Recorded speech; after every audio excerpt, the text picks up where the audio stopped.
Big love, everybody. Welcome back.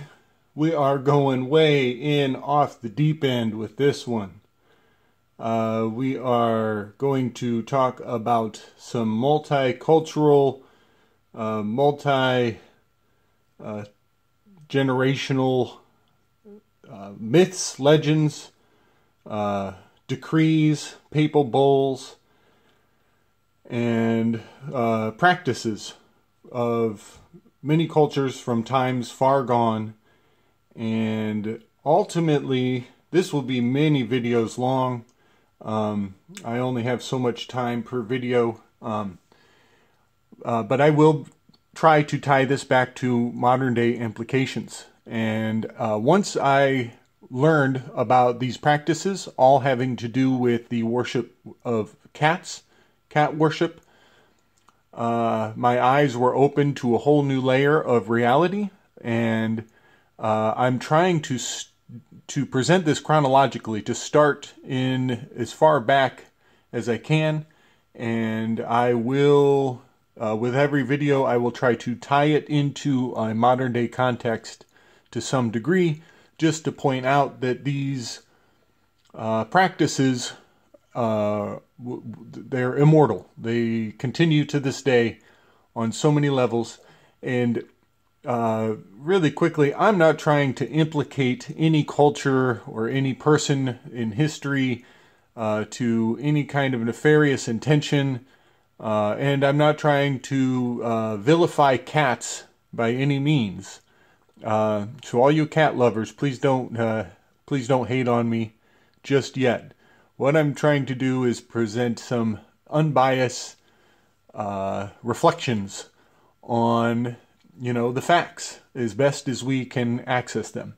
So I've been studying Toxoplasmosis gondii for quite some time, ever since I learned about it. I had a kid about 11 years ago, and the first thing they told me was Toxoplasmosis gondii is a good reason not to let a pregnant woman change the cat litter box, because the baby could get infected and die.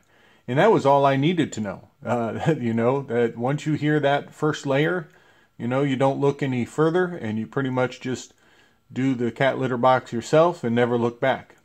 But I'm here to tell you, folks, there has been some considerable research in this field recently, and I also believe its implications go back through time and culture on a level that nobody fully appreciates. I have heard some recent presentations from some people, and the implications are absolutely mind-blowing. They are just mind-blowing. And I don't think there's anything more important than trying to understand the significance of Toxoplasmosis gondii and its potential to affect the collective consciousness.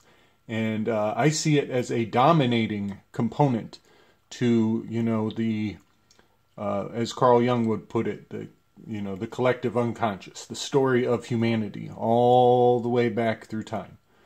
So it is really hard to pinpoint where to start with this story. So I think the best place is going to be right in the middle of my chart here. I know I laid it out starting with the Knights Templar, Jacques Molay, King Philip, and Pope Clement. But I want to start here with the Ethiopian Jubilee Palace, which is guarded by lions.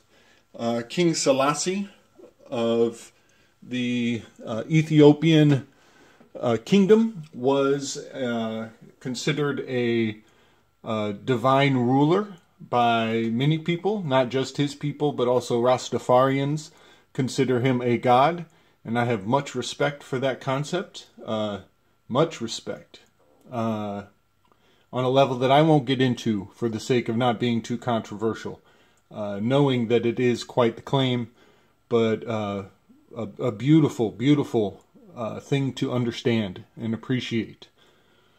So King Selassie was not the only king to reign in that palace, in that dominion of Ethiopia. And many kings before him had many practices, all relating to lions. There is actually a sect of Ethiopian warriors who ride on the backs of lions. And the lion and the cat all have a very dominant position in the spiritual practices of Africa. It is, it's that apex predator, and it is the sign of royalty. You will see lions on people's royal crest all throughout history, indicating that they are the alpha predator. And I believe that those bloodlines go back to Africa, and they are claiming that their royal blood and their divine right to rule goes back to, the three kings, the original one world governance. So I know that's a lot in one little line on my graph here, so I got to move forward. But I will say this: the lions guarding the gates of the palace of the king is an ancient practice, and it has everything to do with separating the wheat from the chaff. The term threshold has to do with what you can withstand. It also has to do with separating wheat from the chaff. The threshold is a room where they thresh the harvest to separate the wheat from the chaff, and there is a rim around the room that keeps the wheat in the room and allows the chaff to float out on the wind. So that term threshold has everything to do with separating the wheat from the chaff, and the lion's tail. The lion's tail is threshing back and forth, and there is a component of wind involved.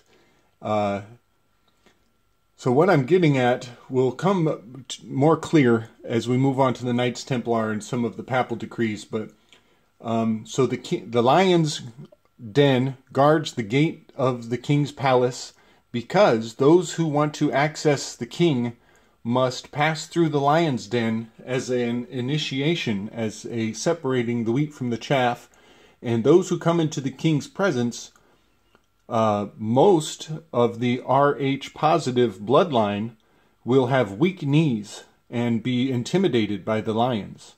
But those who have the Rh negative bloodline will stand tall, erect, and proud, and have no fear, much like Daniel in the lion's den was able to withstand the presence of the lions in the lion's den, because he had the royal bloodline. He had the grace of the Lord protecting him. And I know I'm making a lot of claims that are very hard to prove, and it will take much research on your behalf to substantiate what I'm saying.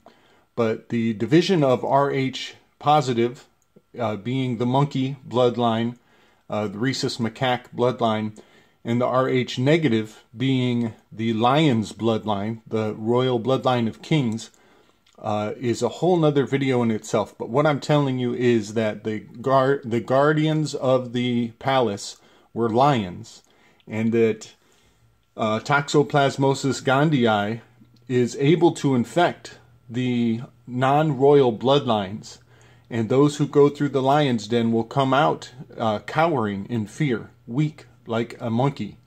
And those who are royal and have the preferred blood right, they will stand tall and meet King Selassie or the kings that came before him with an upright posture and full confidence.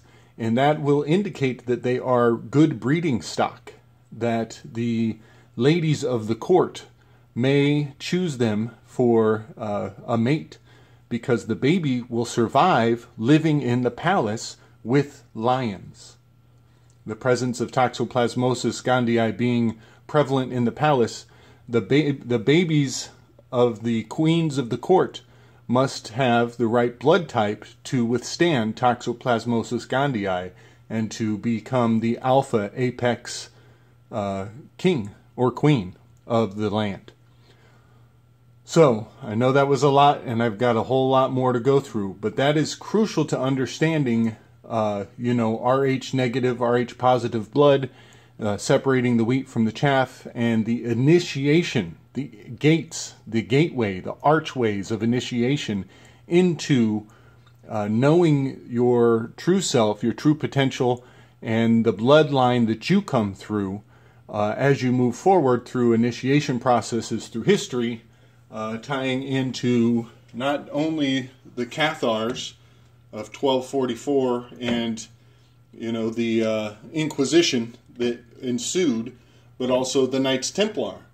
Both of these groups had initiation practices involving the cat that were designed to separate the wheat from the chaff.